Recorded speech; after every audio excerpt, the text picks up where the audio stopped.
তাদের তৃণমূল কর্মীরা, তাদের মধ্যম লেভেলের নেতা কর্মীরা, তার জাতীয় লেভেলের নেতারা তাদের জীবিকা কিভাবে নির্বাহ হবে?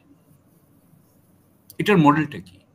বাংলাদেশের তো মডেল 1972 সালে শেখ মুজিব করে দিয়ে গেছেন। সো এখানে দুর্নীতি ছাড়া কি বিএনপি চলতে পারে? আমি একটু ভিন্নভাবে জিনিসটা দেখি।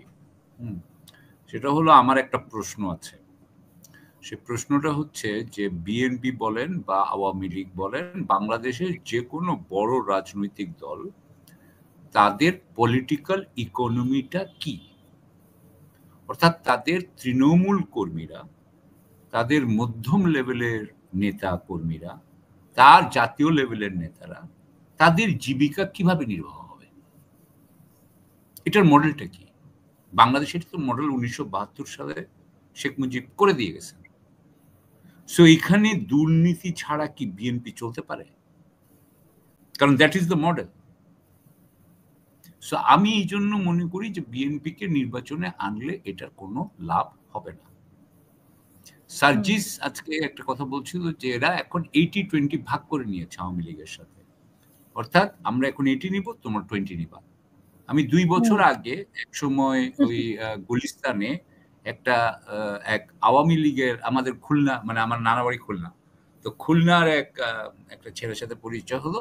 তো সে যখন মানে আমার ওদিকে সে চেনে, তখন সে বললো যে সে ওই ওই গুলিস্তানের তখন ওই আপনার কোথায় দোকান থেকে টাকা উঠায় আর কি, চাঁদাবাজি করে। তো সে বলতেছে যে আমরা অনেক দোকানে চাঁদাবাজি বিএনপিকে দিয়ে দিচ্ছি, কারণ ওরা এখন ওদের তো খাইতে হবে। সো ওরা এখন খাক, আবার যখন আমরা পড়বো তখন আমরাও আবার ওদেরকে ওরা হেল্প করবে। এটা কিন্তু হচ্ছে গিয়ে পল্টন এবং ওইখানে এটা হচ্ছে। এখন ব্যাপারটা হচ্ছে যে আমি আরেকটা বলি, আমার এক সময় একদিন এক ভদ্রলোক, আমি নাম বলবো না, ভদ্রলোকের সাথে দেখা। উনি বিএনপির সেন্ট্রাল কমিটির একজন মেম্বার। উনি আমাকে বলতেছেন যে আপনি কি মনে করেন যে খালেদা জিয়াকে কেউ সালাম দেয় এমনি এমনি? আমি তাকিয়ে আছি, তখন বলতো যে সবাই কিছু চায় ভাই, সবাই কিছু চায়। তাহলে আমি তো না, উনি বলছেন। সো আমি কিভাবে এখানে আস্থা রাখবো? আমি রাখতে পারছি না তো, কারণ এটি হচ্ছে পলিটিক্যাল ইকোনমি উনাদের। দ্বিতীয় কথা হচ্ছে যে এই কারণে উনাদের জীবিকার, এই জন্যই উনাদের ভারতের কাছে আনুগত্য করতেই হবে, উনাদের কোনো উপায় নাই। This is like a business enterprise. In business enterprise আমরা এখানে যাব, এখানে এরকম হবে, তাহলে আমি ইন্ডিয়াকে তো আমার লাগবেই, এবং ইন্ডিয়াকে আমি যদি রুষ্ট করি তাহলে আমি ওখানে যেতে পারবো না, বা গেলেও আমি ওখানে থাকতে পারবো না। That is a very pragmatic decision কিন্তু আপনার বিএনপির জন্য। আপনারা বিএনপির জনগণ মানে নেতাদের পয়েন্ট অফ ভিউ থেকে দেখবেন, আশা করি তার স্বার্থটার দিকে তাকায় দেখেন প্লিজ, তাহলে আপনারা বুঝবেন যা হচ্ছে সেটা কিন্তু যৌক্তিক। আমি এই জন্যই বিএনপি আওয়ামী লীগকে সাপোর্ট করতে পারি না।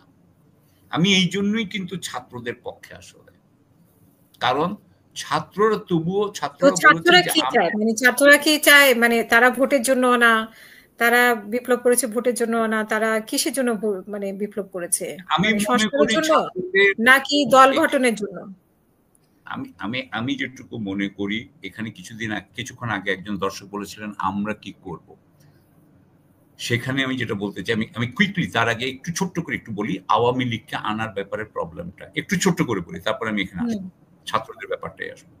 সেটা হচ্ছে যে আওয়ামী লীগকে যদি আসতে দেওয়া হয়, আওয়ামী লীগ যেই মুহূর্তে আপনার নির্বাচন শুরু হবে তখনই তারা মিছিল বের করবে।